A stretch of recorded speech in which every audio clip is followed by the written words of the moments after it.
राज्य विधिमंडळाचं पावसाळी अधिवेशन सुरू आहे आणि या पावसाळी अधिवेशनामध्ये अनेक मुद्दे सध्या गाजताना पाहायला मिळत आहेत आणि याच अधिवेशनामध्ये महत्वाचं आहे ते म्हणजे आज निवडणूक जी आहे ती पार पडणार आहे। नुकताच विधान परिषदेची निवडणूक पार पडली। जवळपास 17 जागांवरती ही निवडणूक पार पडली, ज्याच्यातील काही जागा बिनविरोध निवडून आल्या आणि त्यानंतर या विधान परिषदेमध्ये सर्वाधिक आपण पाहतोय बिनविरोध असेल किंवा एकमतानं आपण पाहतोय महायुतीच्या बाजूने संपूर्ण निकाल लागल्याचं पाहायला मिळतंय। त्यामुळे आता या निवडणुकीमध्ये जो काही निकाल लागलाय त्यानंतर विधान परिषदेमध्ये आपण पाहतोय महायुतीचं वजन जे ते वाढलेलं आहे। त्यानंतर आता आपण पाहतोय की आता सद्यस्थितीमध्ये विधान परिषदेच्या उपसभापतीची निवडणूक सुद्धा पार पडणार आहे। काल या 30 जून रोजी याच्यासाठी अर्ज दाखल करण्यात आला आणि त्यानंतर आज 1 जुलै रोजी म्हणजे आज त्याचा आज एकंदरीत आपण पाहतोय निवडणूक जी ती पार पडणार आहे।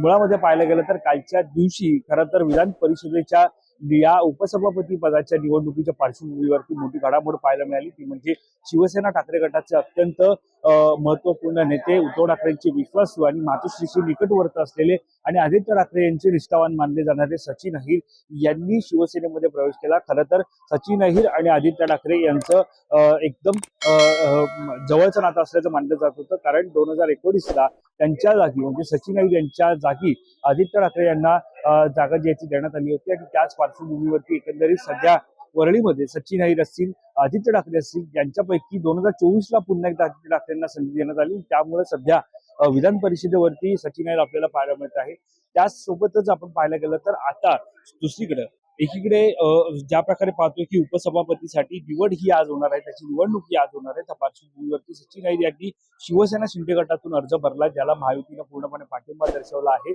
तर महाविकास आघाडीकडून जम्मू अभ्यंकर जे आहेत मुंबई शिक्षक मतदारसंघातील आमदार त्यांनी अर्ज भरलेला आहे।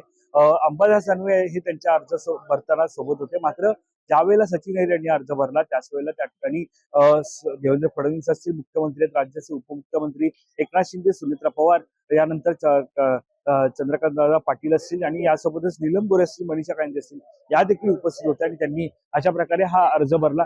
ज्या वेळेला सचिन अहिर यांचा अर्ज भरण्यात आला त्यावेळेला कोणत्याही प्रकारची कल्पना नव्हती।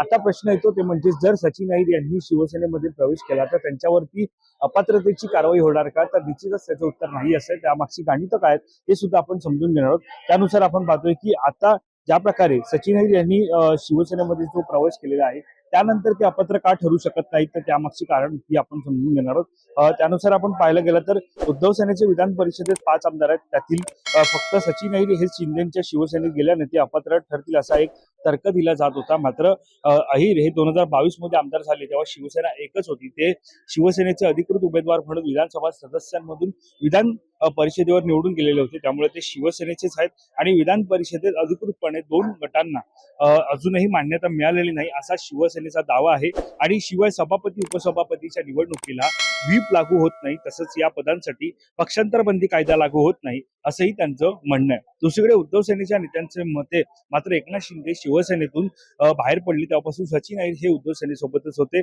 आपण उद्धव ठाकरेंच्या नेतृत्वातील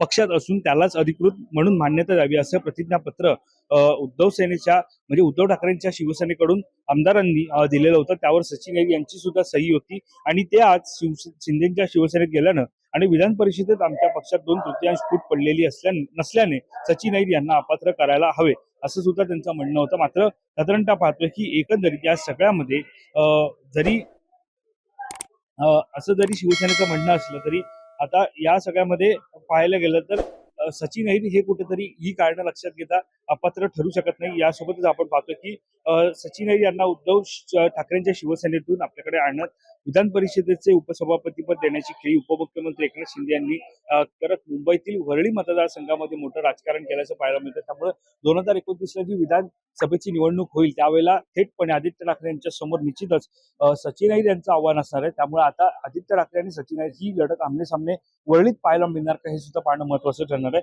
यासोबतच आपण पाहायला गेलं तर ज्या प्रकारे सध्या वरळीमध्ये सचिन अहिर आणि सुनील शिंदे हे शिवसेना ठाकरे गटाचे 2 विधान परिषदेचे सदस्य आहेत।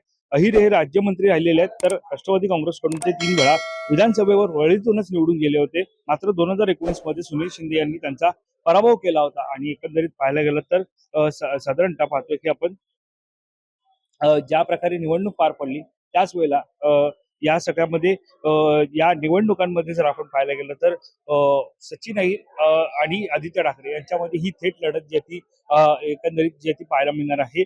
आता याच पार्श्वभूमीवरती जर पाहायला गेलं तर सध्या लालबाग परळ हा शिवसेना आणि वरळ या शिवसेना उद्धव बाळासाहेब ठाकरे पक्षाचा म्हणजे शिवसेनेचा बालेकिल्ला मानला जातो. त्यामुळे आता या निवडणुकीमध्ये महापालिका निवडणुकीत उद्धव ठाकरेंच्या शिवसेनेला सत्ता आली नाही, पण या बालेकिल्ल्यात पक्षाचा प्रभाव मात्र कायम जो राहिलेला आहे. आणि अशा या परिस्थितीमध्ये जर ठाकरेंच्या शिवसेनेमधून सचिन अहिर जे महत्वपूर्ण मानले जात होते त्यांच्या प्रवेशामुळे कुठेतरी आता ठाकरेंची ताकद वरळीतील कमी होणार का असं सुद्धा सवाल या निमित्तानं उपस्थित होतं. दरम्यान या सगळ्यामध्ये जर पाहायला गेलं तर एक महत्वपूर्ण आहे ते म्हणजे मुद्दा नीलम गोरे आणि मनीषा कांदे यांचा सुद्धा आहे.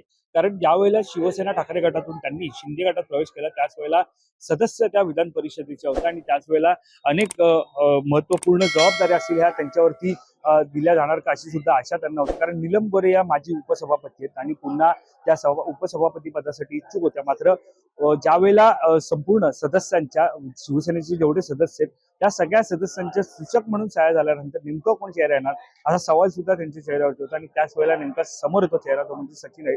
त्यामुळे एकंदरीत पाहायला गेलं तर सचिन अहिर यांना शिवसेनेत घेऊन उपसभापतीची जबाबदारी ही शिंदेच्या शिवसेनेकडून देण्यात आली आहे. त्यामुळे निश्चितच आता हा महत्वपूर्ण निर्णय मानला जातोय.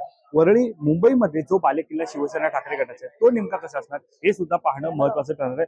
एकंदरीत जर आपण पाहायला गेलं तर सध्या ज्या प्रकारे निवडणुका या विधानसभेच्या झाल्या, विधान परिषदेच्या झाल्या, आता उपसभापतीची निवडणूक जी ती होणार आहे यामध्ये दोन उमेदवार आमने सामने ते म्हणजे ठाकरे गटाचे जमू अभ्यंकर आणि शिवसेना शिंदे गटाचे सचिन अहिर. निवडणूक एकतर्फी होणार हे निश्चित मानले जात आहे. त्यामुळे मात्र तरीही निवडणुकीला नेमका काय निकाल लागतो हे पाहणं महत्वाचं ठरणार आहे. त्यामुळे या सगळ्या घडामोडींवरती आपल्या लक्ष असणाऱ्या या संदर्भातली अधिकची माहिती जाणून घेण्यासाठी तुम्ही आपलं महानगर लाईव्हला सबस्क्राईब करायला विसरू नका. त्यामुळे प्रश्न अवधेश करीसर, मी वैभव पाटील, मुंबई.